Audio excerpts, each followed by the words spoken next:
Mga Bulala, it's Magain back Christoph TV channel. So guys, for today's video gusto ko lang pong i-share kung ano ba yung pagkain namin mga EPS factory worker po dito sa bansang South Korea. Reminder lang po yung pagkain dito, yung meal dito, iba-iba po, magkakaiba.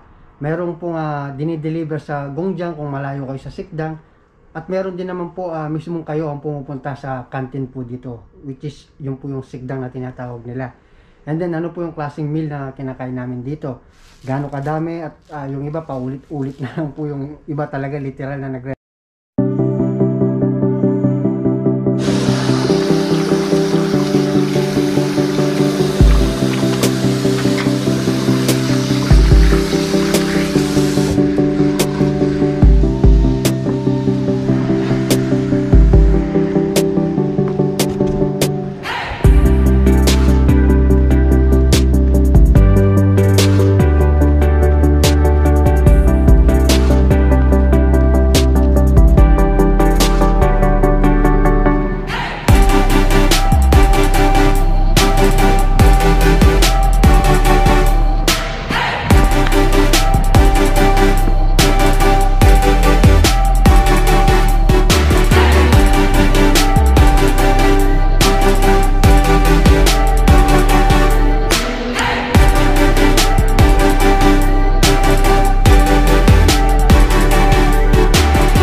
구멍을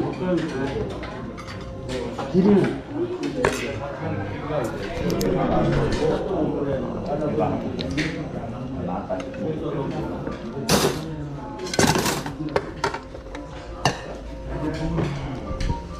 잘 먹었어요.